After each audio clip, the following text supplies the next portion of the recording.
I was given, yeah, we're live. Cool. I was given like the power to actually be on the channel, so Oh good snap! stuff. I can see what's going on. Awesome. Anyway, hey, hello, and welcome to yet another installment of the Midwest Speedfest Runner Spotlight. I'm your host, as usual, Newt, and I'm joined today by the ever so lovely DJ Fatso. How are you doing tonight? I'm doing good. How about you? Not too bad. I have myself some tea that's still really hot. I tried to take a sip of it right before we started and just about burned my lips. Hot Um, tea is best tea. Oh, hot tea is pretty darn good. I agree with you there. Big Pog Champ from who I assume is Gooby under the guise of the Midwest Speedfest Champ. Speaking of which, you're not there to be the first one to comment on the in the chat this time. Well, I I mean, noticed. I'm the one being interviewed, so That's true. first. That's true. You are first. In a way, you are first. Um, that is Gooby. That's what I thought. Thank you, That's what I Gooby. thought. I do love this Oddworld shirt. I got it like oh, excuse me. I got it. I think it was when Humble Bundle did a special thing with Awesome Games Done Quick back in like 2015 or 2016, I think. And I got like two T-shirts, a bunch of buttons, and stuff like that. It was an awesome deal. Like, I think I got a few games from it too. Now that I think about it, including Oddworld. Anyway, Anyway, tangents. Enough about me, DJ. How are you doing I'm tonight? doing good. Good, Doing good. excellent. Um, living life, sipping that Crystal Light, a jug of Crystal Light, like Absolutely. you said. You love to Go see big it. or go home. Go big or go home. So yeah, let's just jump right into it now. Let's do it. I want to ask you a little bit about your speedrun history because I know you're relatively newer to the speedrunning community, having at least as far as I could Yeah. delve into it, I could see Yeah. that you started Um, running. Yeah, why don't you tell me? Why don't you tell me? so my history with speedrunning is a little interesting.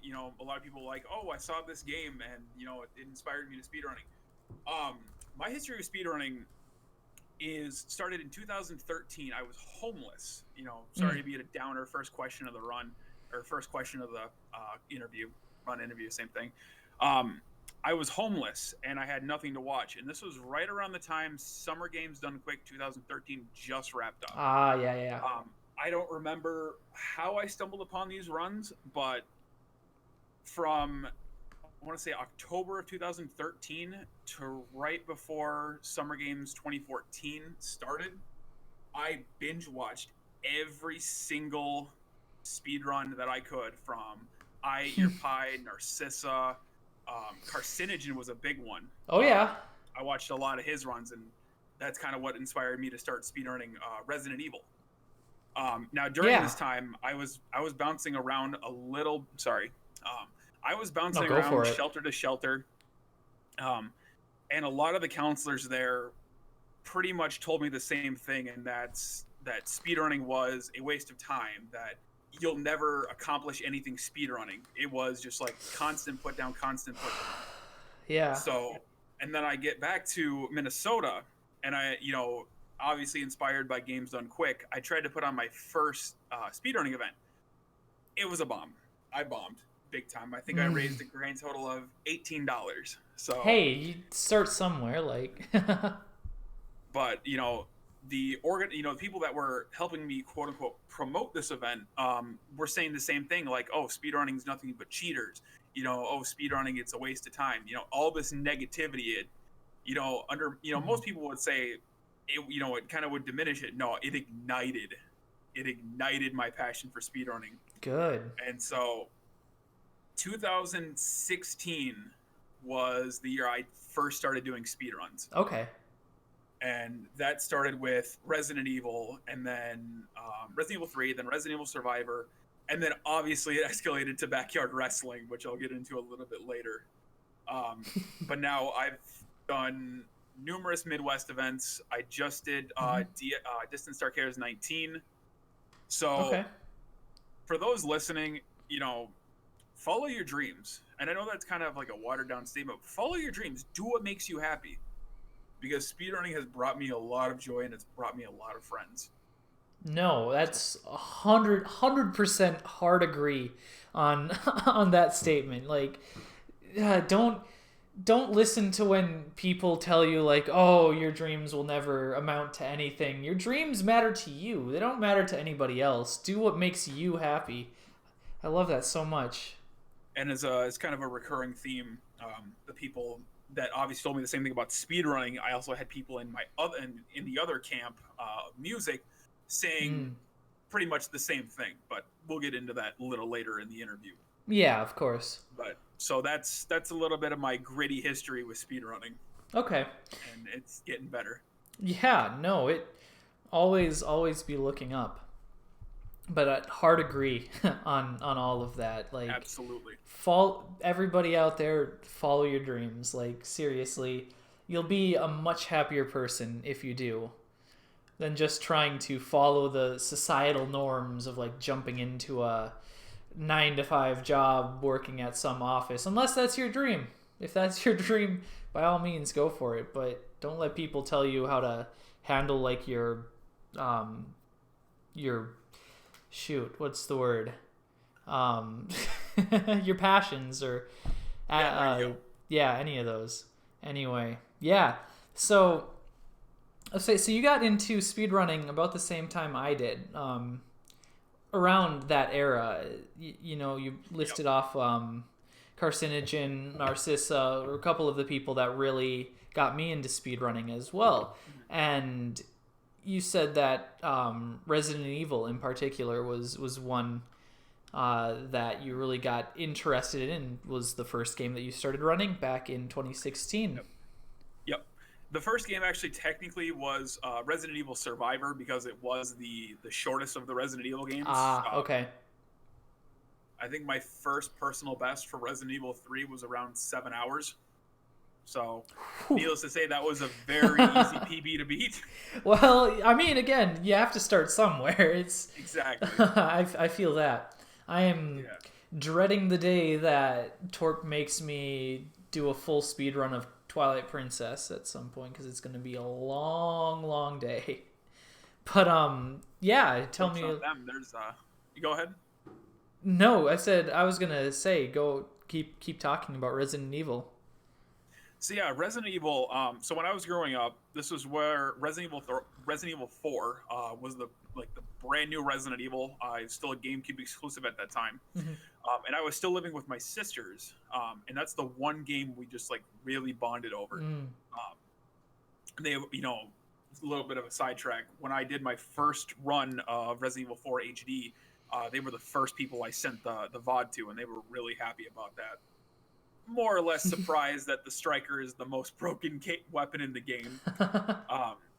So when I picked up speedrunning, obviously I was told countless times, like, hey, find a game that you would play repeatedly. My second favorite Resident Evil at the time was Resident Evil 3, because of the randomization factor, just the puzzles. I like puzzles in Resident Evil. Now that I speedrun it, I absolutely despise certain puzzles. Looking at the clock tower. Oh yeah. So that was the first game I picked up. And Carcinogen actually was the person that actually gave me advice. This was back when I used to visit the SDA forums on a daily basis. I don't know how active they are nowadays, but this is back Not when very. It was still that's what I thought. I can tell you that, yeah. Yeah. But it's like he gave me like a hugely in-depth list. I think I maybe followed 3 tips from it. But yeah, he was the catalyst for, getting a lot of my runs started. That's fantastic. So, I think a lot of people that start getting into speedrunning don't realize just how helpful a lot of the people in a lot of these speedrunning communities are willing to be when it comes to these games. And I think a Like, lot of that has to deal with, you look at esports and you look at some guy that likes to play search and destroy, and he wants to know how to get better at search and destroy. So he'll go ask, somebody from FaZe or Optic or, I don't remember any of the bigger teams, and it's like radio silent. And then mhm. you look up like how to be better in search and destroy. You get 10 results. 7 of them are how to boost. 2 are gameplays that are clearly stolen, and then 1 is at the very bottom of the list, and it's like the same stuff you already know. Yeah. So it's like, what's the point? You know, but it's like you want to know how to speed run looking at a random game. On my death, BioShock. There's like 19 vids, 3 guides, and a whole in-depth tutorial on a Discord to show you how to get started. Yeah. It's like you want to know how to do this obscure trick. Here's 9 different ways to do it. And in a lot of cases, that's just like the tip of the iceberg.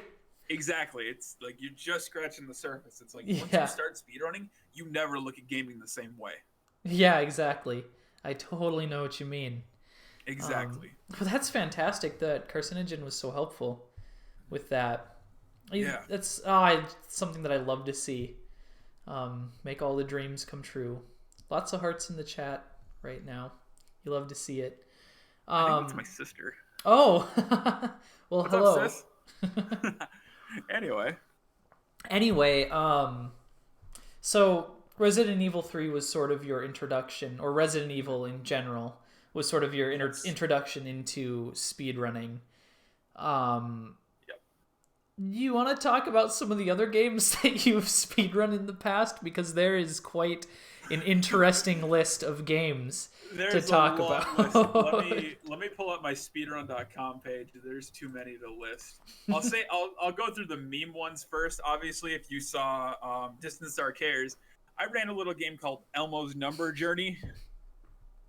Oh man. I've also run Elmo's Letter Adventure at the most recent Midwest Speedfest event. which I've is done- which is the background on the stream right now. Awesome. I've done Wild Animals Racing. Shoutouts to Gooby for inspiring that one. Let's go Wild Animals. I actually bought Wild Animals Racing and Garfield Kart Racing for I think $2 on a Steam sale for the sole purpose of learning to speedrun it.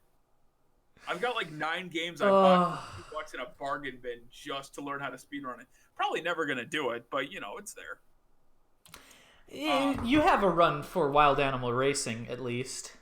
Yeah, That it took about a month to get verified. yeah, that's true. It's So then there's Shaq Fu, again another game inspired by awesome. Gooby. Of course. Barney's Hide and Seek. Oh God, that's right. Oh. So then, that's a great game. And then obviously Resident Evil 3. We have the light mode and then the heavy mode. So, Yep. there's that. More recent runs: Resident Evil 4, Yakuza Kiwami, which will be featured at Yeah. Midfall Speedball, and then my main speed game, which I'm sure there's about 9 members of the Midwest community saying, "My God, will he shut the hell up about this?" Backyard Wrestling 2. There goes the neighborhood. 3 world records in that game. Yeah, tell me a little bit about Backyard Wrestling. So Backyard Wrestling, like there's one game I wanted to like define, that I wanted to define as mine. And Backyard Wrestling was the game that stuck out. Backyard Wrestling 1 is incredibly difficult. The AI is incredibly broken and not in a great speedrunning way. I actually have a video of myself of my character standing on a ledge, and it's going for 10 minutes. And the entire 10 minutes, the AI is just running straight into a ladder. Oh boy.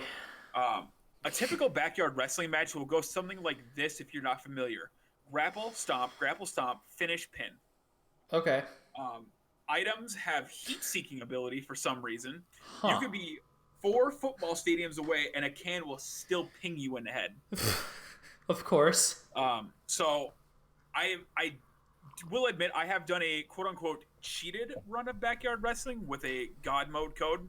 It was about 45 minutes. So now Backyard Wrestling 2, which is considered by a lot of juggalos to be a fan favorite. A lot of people know Backyard Wrestling, and I kind of wanted to shine out. It's like I'm the world champion in this game. So I spent a good 6 months, well, not 6 months, but yeah, about 6 months, routing the game. Like, how can this be, implemented to speed running? What's the tech, etc. Mm-hmm.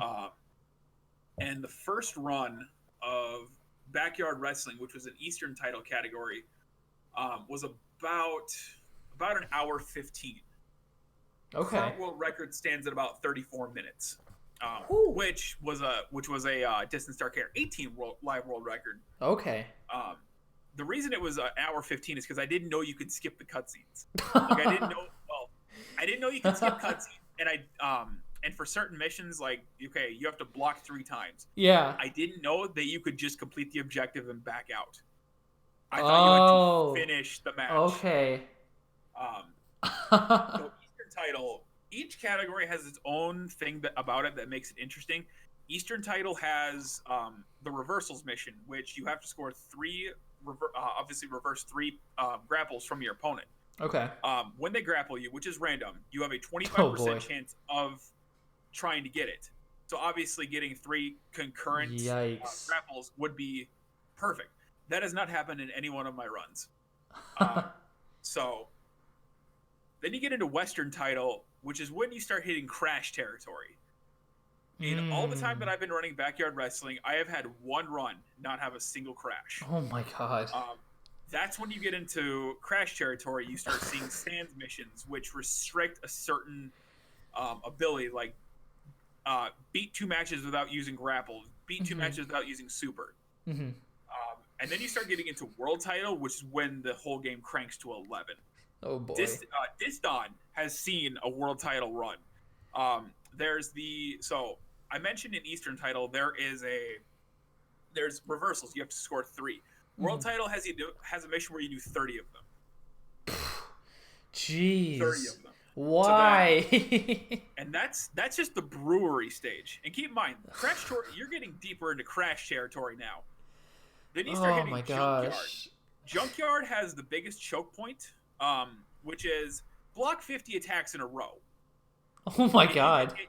Your counter resets to 0. Yeah. But you can like block 10 times, and if you see your opponent's going to hit you, pause, back out, and enter back in, and it'll still save your point. Followed up by that, there's the flawless victory, no explanation needed. Yeah. And then there's make that money, which you have to score make $65 in 1 match, which again requires another flawless victory unless you're, know every single combo. Mm-hmm. But after that, it's smooth sailing. It's just, I love this game, and I really would love to see it in a Midwest event sometime soon. I'm praying for a miracle here, but hey, it can happen. If Balls of Fury got in, any game can get in to a Midwest Speedfest event. And I kind of went, I know this is a meme game. I fully embrace that. I actually took the meme 1 step further. Those of you that have seen me at like Midwinter or Midwest know that I have a belt dedicated to this, like a full-blown wrestling belt. Yep. The first time I ever saw you walking around with that belt on. I think that was at Midwinter this past year. That was. Yeah. I'm getting into the process now of trying to get everybody to sign it so that I can have something to throw on my wall. Have I signed that? Now that I think about it, I don't know yet. I don't know yet. I'll check that after the interview. I feel like I have. Anyway, well, speaking of Midwest Speedfest events, it's the reason we're here right now talking is that you ran this past Midwest Speedfest, but you also ran at previously Midwinter Speed Sprinter. Correct. Was that, now, if I'm correct, was that your first in-person speedrunning marathon? That was my first in-person marathon. And that was also my first convention. Ooh, interesting. Tell me a little bit about that experience. It was interesting. You obviously see videos online about conventions, but until you like experience it for yourself, it's way different than you can ever imagine. And I was so nervous. Like, I wasn't more or less nervous for the convention. I was nervous for my run, knowing that there were going to be eyeballs on me from behind, in in front of behind the camera in chat, like, oh my god, like, what if I say the wrong thing? Front of the What if I camera, behind the camera, around the world. like 360 degrees of eyeballs? Oh yeah, it's a little nerve wracking at first, but And I was looking for, yeah. Go ahead. it does get better with practice, Yeah. of course. Yeah. But you were saying, sorry for cutting you Yeah. off. No, it's all good. And so I was looking for somebody to do commentary, and nobody could do it. So I got Zojalix to do it, and I still feel so bad for him because like an hour before the run, I'm like, okay, I did a run for him. Like, okay, here's where you need to commentate. Here's where you need to focus on. And then you get to the run itself, and he's just sitting there while I do all the commentary. Like, I feel so bad for him. Like, Alex, if you're in here, dude, I am so sorry. Sorry, Zoj. It happens. I mean, it's great that Midwinter Speed Sprinter was your first experience with that, because I mean, we still take things seriously, but it is a much more laid back sort of atmosphere to the events, which helps. Also my first time. It was also my first time meeting speedrunners outside of Discord, outside of speedrun.com. So that was interesting. That was awesome. Yeah. Okay. The first person I actually met was Gooby. So of course. Of course. That's like your a lot of people. Exactly. Yeah.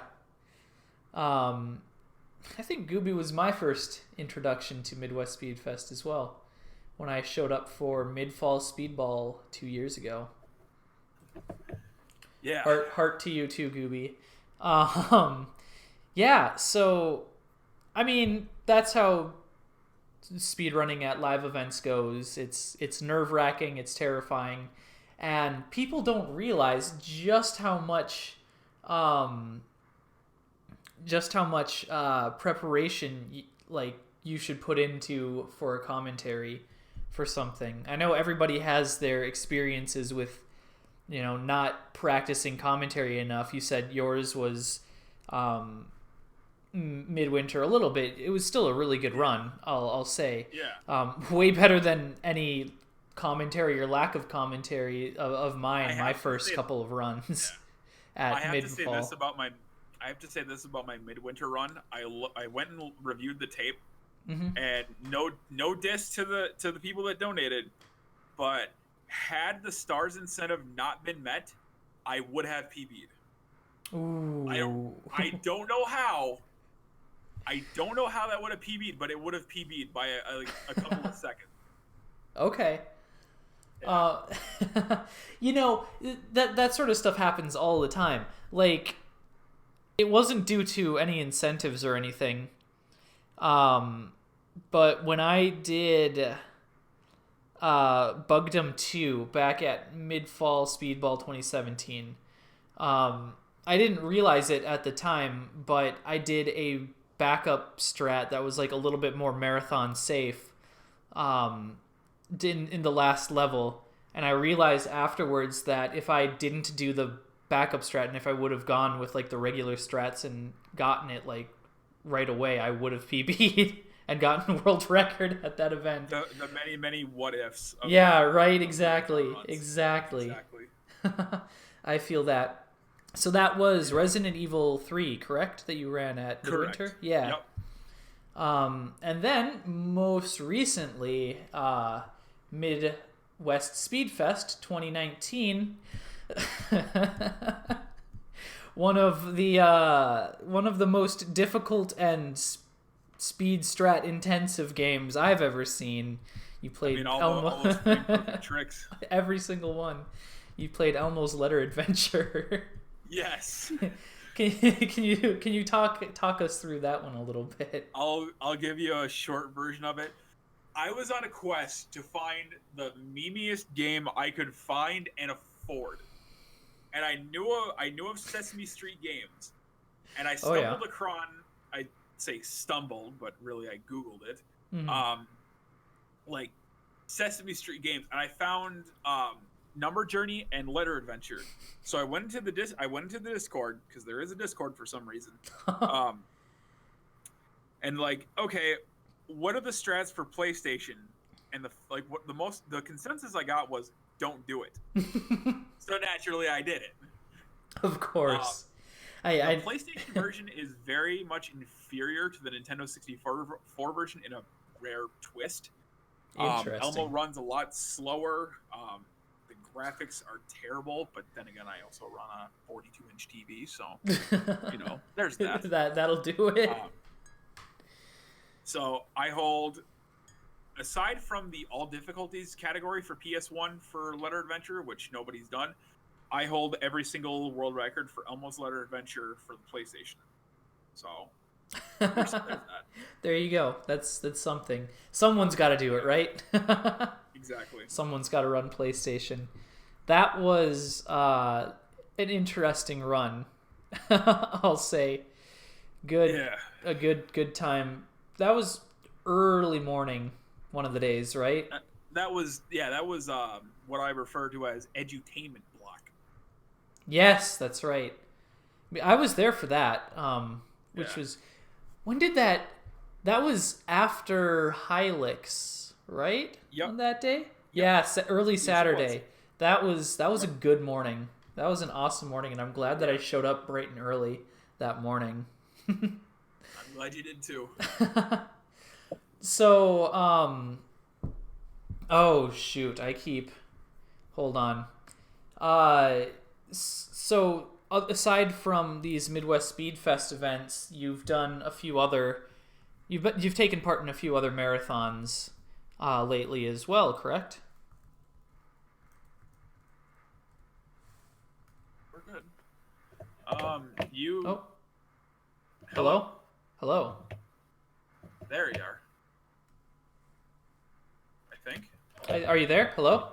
Yeah, I'm here. Hello. Okay. Did you miss that? No, yeah, I missed the question. What was the question? Oh, okay. Yeah, I was curious about some of the other marathons that you've taken part in recently as well. I did Distant Star Cares 19, and that was Elmo's Number Journey. Okay. Before that, the last non-Midwest event I ran was Speedfest 2018, and that was, of course, backyard wrestling. Yes. Of course. But really, aside from Midwest, Distant Star Cares, and Speedfest, I don't really do a whole lot of marathons with my full-time job. Yes, it makes it a little bit more difficult. Yes. That's for sure. Between my full-time job and the various other music side projects I have, those are really the only marathons I get a chance to do. Mm-hmm. Okay. So. Aside from that, and Mid-Fall Speedball coming up as well. Yeah. Which I always look forward to. Yeah, so I guess looking ahead more to the future now, I do want to know what some of your speedrunning ambitions are going forward. What are some of the games that you're looking at picking up? Stuff that you might be, again, picking up meme games for maybe Midwinter coming up or later events. Of Midwinter, yes. It's been documented, and I have made a promise to myself: all serious games for Midwinter submissions, no meme games. Okay. The only meme game, quote unquote, will be backyard wrestling, and that, if there are any Midwest staff listening right now, you'd be prepared for a very unconventional run submission. I will say that right now. Oh, interesting. I will get backyard wrestling 2 in, and it's gonna take 32 bars. That's all I can say. 32 bars. 32 bars. I like the sound bars. Of that. But in terms of speed games that I'm picking up, Shenmue 2 is one. Gooby is teaching me that. Yep. Grand Theft Auto Vice City, no SSU. Interesting. Pokemon Yellow glitchless. Nice. And potentially the next one on my hit list, which is the last backyard wrestling run I haven't done, which is Backyard Wrestling 2 100%. Ooh. That is Ooh. that's the other 45 mission, the other 45 side challenges in the game. That's title defenses, character unlocks, double or nothings, you name it, it's there. Give me an estimate on how long you expect that run to take. Um, Prior to the new strat being found, about 7 hours. With the new strat, Ooh. I'm looking at anywhere from 5.5 to 6. Still, that's a long haul of a run. Well, I guess I you can say there goes the neighborhood. I guess you can. Oh my gosh. Hey, power more power to you to to run that category. I myself have not really delved deep into any like super long Yeah. speed runs. The longest I've ever done is like an hour and a half. I think there's two runs that I've done that have been an hour and a half. I think it was like Yeah. back in like 2016, I started getting into Mario Kart 8 and did like a 32 tracks run that took like an hour and a half. It was bad. I played with items. That was terrible. Of course. If I ever get back into Mario Kart 8, not doing items ever again. Oh, there's just something about like being on an awesome pace and then all of a sudden getting hit by two blue shells and lightning in a row. And it's The gone. good, yeah, exactly, right. Yeah. But that's awesome. Pokemon Yellow glitchless, which is an awesome run. That's exciting, and no meme games for midwinter. No meme games for midwinter. I'll have you know, there is a thin line that exists between what is a meme run and what isn't a meme run. Because you can have a traditionally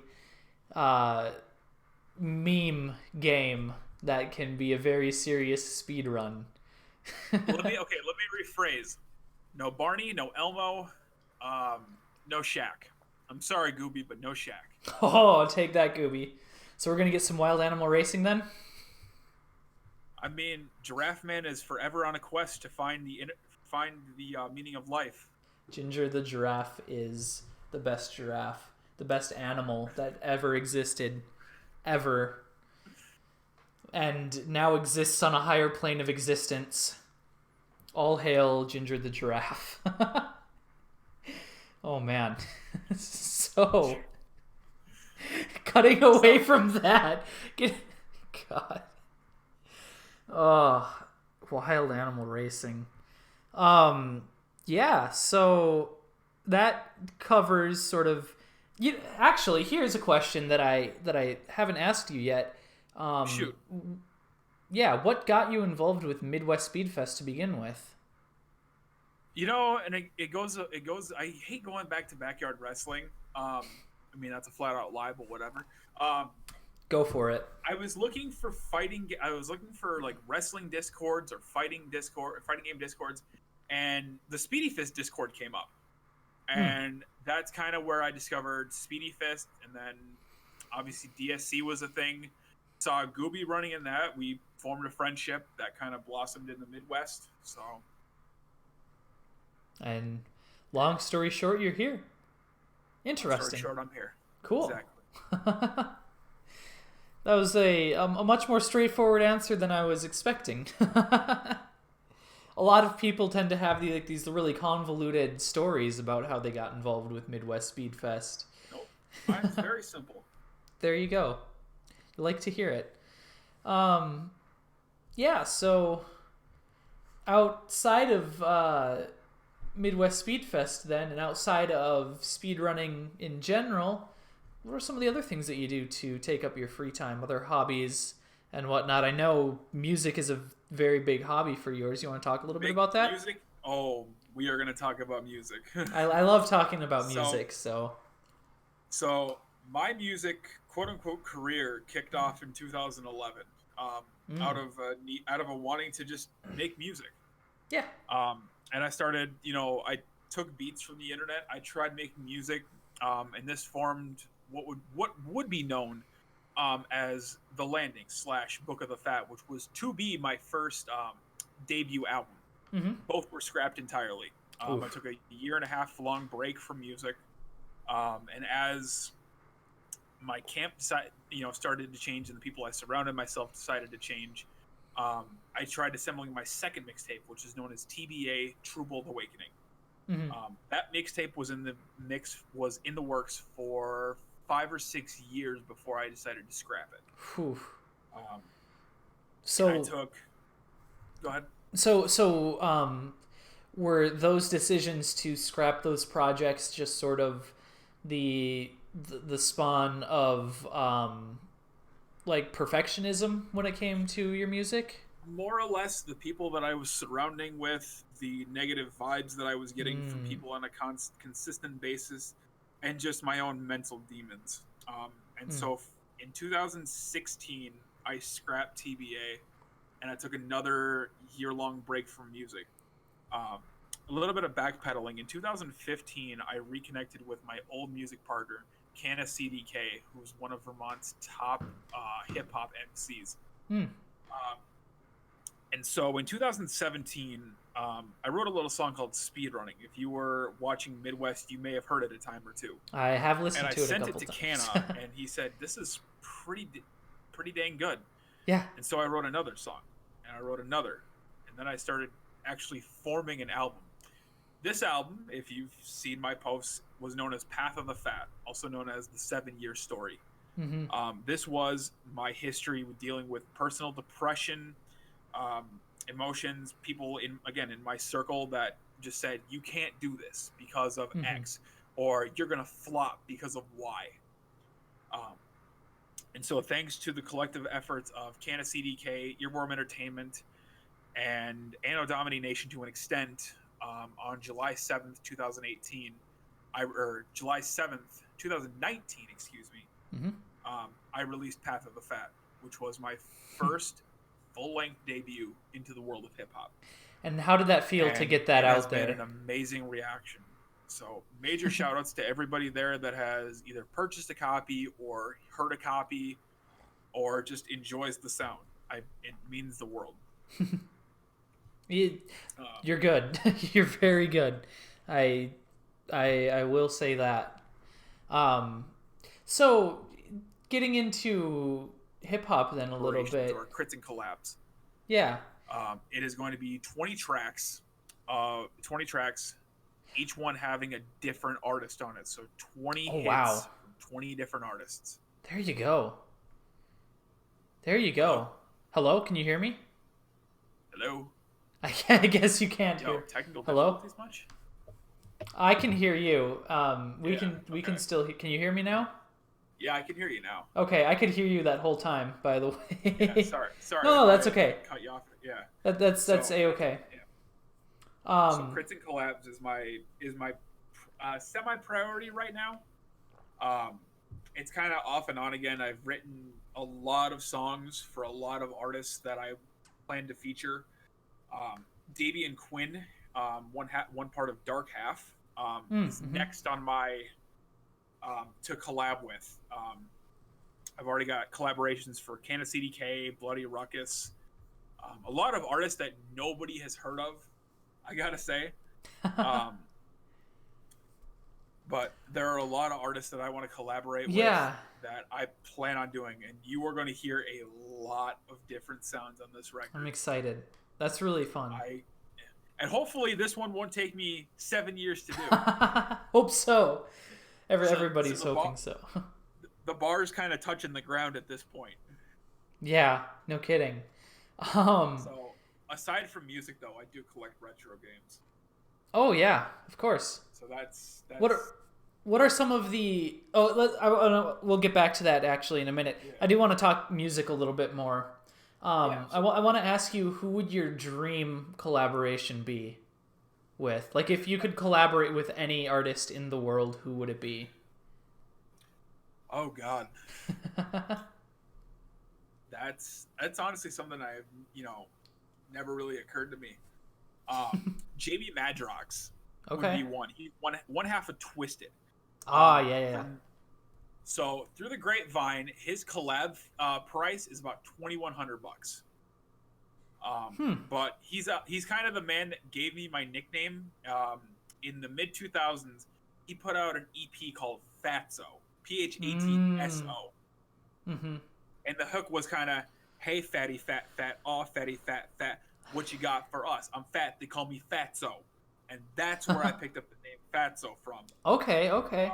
So kind of to do like a Fat Kid EP with Yeah. Jamie Madrox, I Ooh. that'd be like either Jamie Madrox or Gino, who was the other half of Dark, who was the other part of Dark Half, R.I.P. Okay. Gino. Um, Obviously he's no longer with us, Yeah. but from the sound that I've been hearing from him, his past stuff, I there ain't nothing in the world I wouldn't sacrifice to do one collab with Gino. There you go.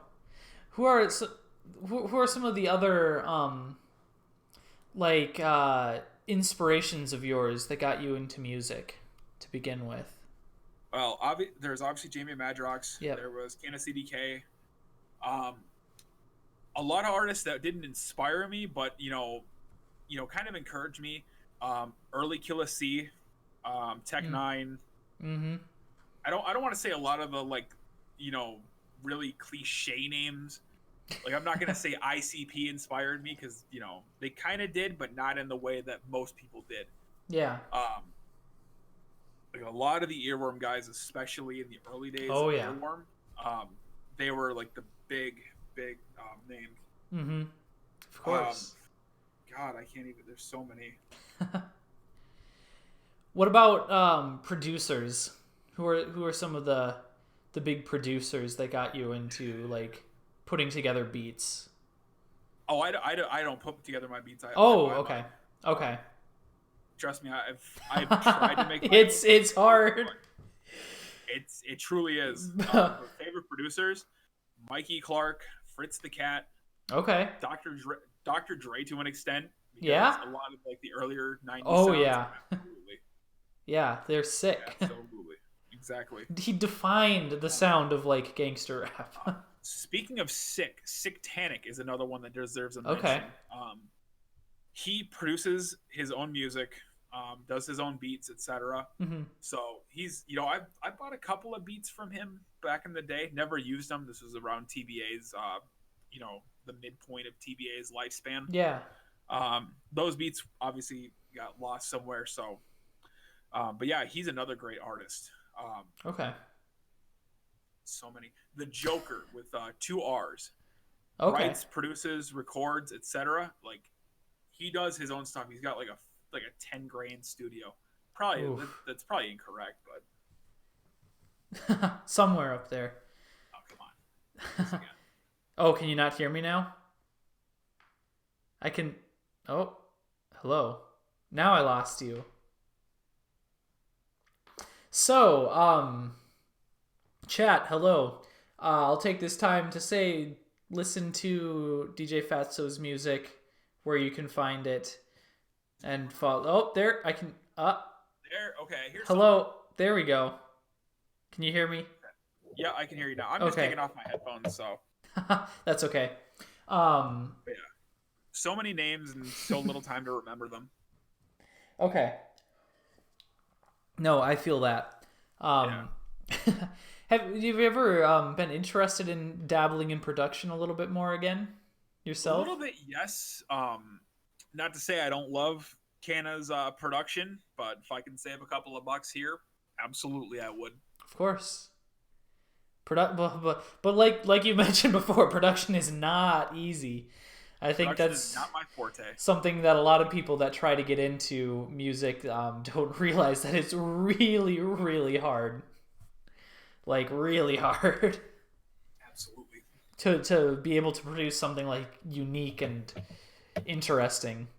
Um, anyway, yeah, so getting back to collecting retro games, you said, what are Yeah. some of your favorite retro games that you've collected? So some of my pride and joys in my collection, Black Label Katamari Damacy. Ooh, I okay. have the first print run versions of all three of the main series Grand Theft Auto games. Okay. So three Vice City, San Andreas, they're all first print run. Whew. Um, best grab that I got was a copy of Symphony of the Night for $50. Oh wow.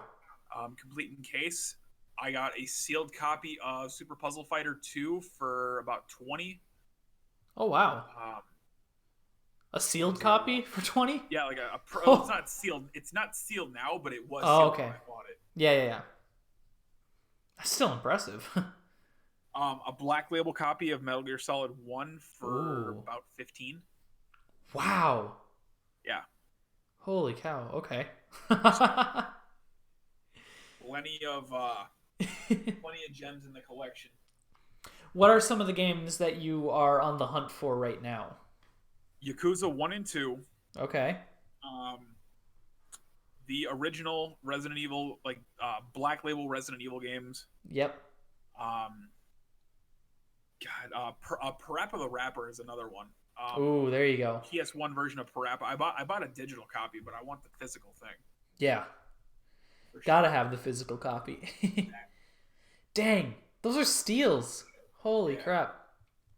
I think the biggest, or the most proud I've ever been of a game that I found like a decent price on was I got a copy of Melee that was in its case for $50. Oh, that's a steal. I mean, I still got it back in 2014, I think. So just as the Melee craze was starting to pick up again. Yep. But that's the one that I think I got the best price for. Absolutely. Other than that, I haven't really collected too many games myself. I think there are only a couple of games that I really want physical copies for, and I think Chrono Trigger is one of those that I really want. It's one of the games that got me into gaming in general. I just fell in love with it back in the day. Gaming's a magical thing, man. It is. It really is. So, yeah, any of you out in chat, start big Craigasm for Chrono Trigger. Everybody out in chat, start throwing some questions forward if you have any. I've got a couple questions left myself. We're just going to sort of go off the rails, whatever topics happen to come up. First of all, number one question, what are your thoughts on Pesto? Why is it the besto? Why is Pesto the besto? Can you honestly think of the competition that Pesto has? I think of anything that comes close to Pesto. It doesn't beat it. Why is Pesto the besto? Because it's better than the resto. Oh, there it is. On your next album, are we going to get a Pesto rap? Please? I might. I actually had some pesta pasta before this interview, so. Yes. I need to make some pesto again, actually. Hold on. I'll be right back real quick.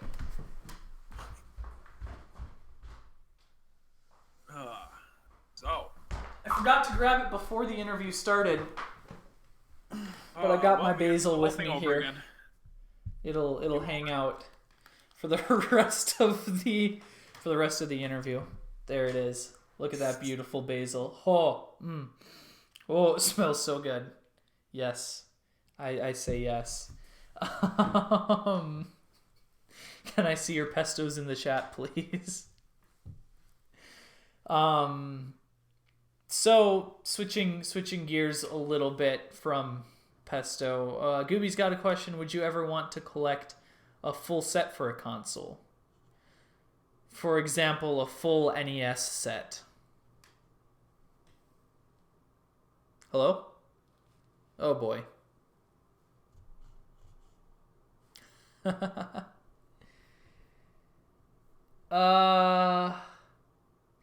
In the meantime, yeah.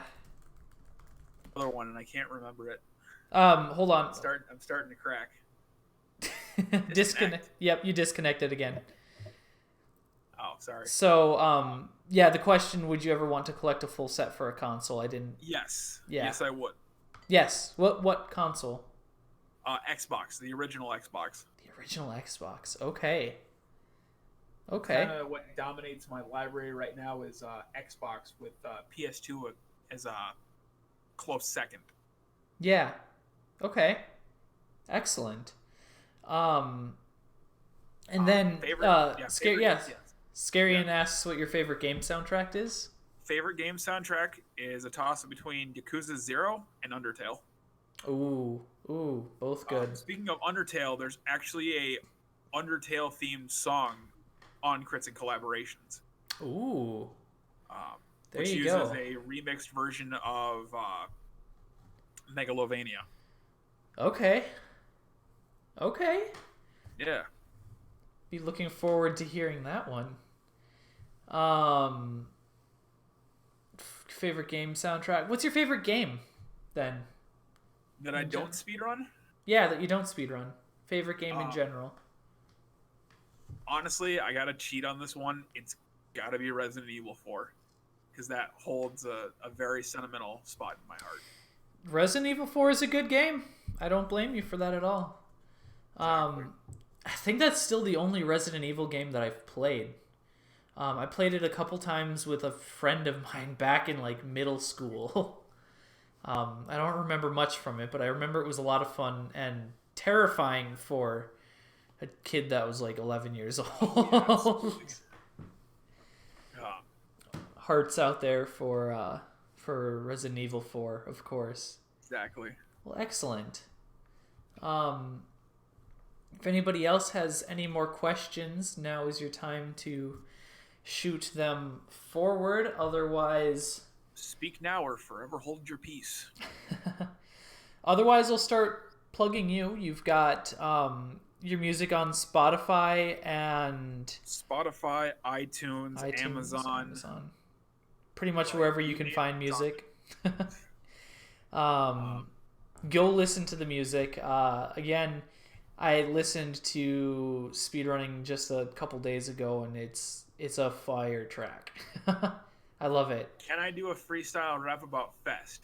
I cannot. That is the one talent I lack as an MC. I cannot freestyle. Freestyling is rough. The closest you'll get is my submission for Midwinter, because that song was done in about 5 minutes. There you go. That's as close as you'll get from me. So yeah, go listen to the music, go buy the music. It's all awesome stuff. Follow DJ Phatzo wherever you can follow on Twitch. There will be links somewhere when this video comes out. My direct page, which has links to all of my other platforms. Well, there you go. You also have a couple links on speedrun.com. So yes, you can find stuff there. Stuff will be posted. Don't you worry. Yeah, and before we go, I just want to remind everybody that Mid-Fall Speedball is coming up in just over a week. That'll be November 15th through the 17th. If you haven't looked at the schedule yet, wow, it is a powerful schedule. That is 1 a.m. on Sunday, Yakuza Kiwami, New Game Plus. There you go. Be there. Be there for the whole marathon. Don't sleep. It's definitely worth it. Like, this is one of the most stacked speedrunning marathons I've seen in a long time. That isn't like games done quick. It's pretty awesome. Yeah, check it out. 15th through the 17th. And as far as I'm aware, submissions for Midwinter will open immediately following the Mid-Fall Speedball. So yeah, check that out there. DJ Phatzo, thank you once again for coming and hanging out for a while. Thank you for having me. I really appreciate it. And yeah, let's get into hosts. We'll figure out who to host. As is tradition, you're well aware that we like to let you choose who to follow at the end of the stream. So I'm just going to refresh everything here. Yeah. Real quick and make sure that. And I just saw the background for this interview. That is very nice. Of course. Thank you, Gooby, once again for the backgrounds. Gooby is the mastermind behind all of those. So here's the list. There's a lot of people streaming right now. We've got Darren Dries is running Hue. Benedictator is doing Resident Evil 2. Eon, Enchantress of Numbers, is doing Zelda 2, The Adventure of Link. Finger Quick is playing 24. Marquise Dan is playing Wizards and Warriors 3. And Aquana is playing Super Smash Bros. Ultimate. Let's go with Benedictator playing Resident Evil 2. Of course. I kind of had a feeling that you would choose that. All right, so we are going to switch over to hosting Benedictator. So again, thank you for coming and doing this. I really enjoy doing these. Just honored to be here. Of course. And thank you, chat, for coming and hanging out.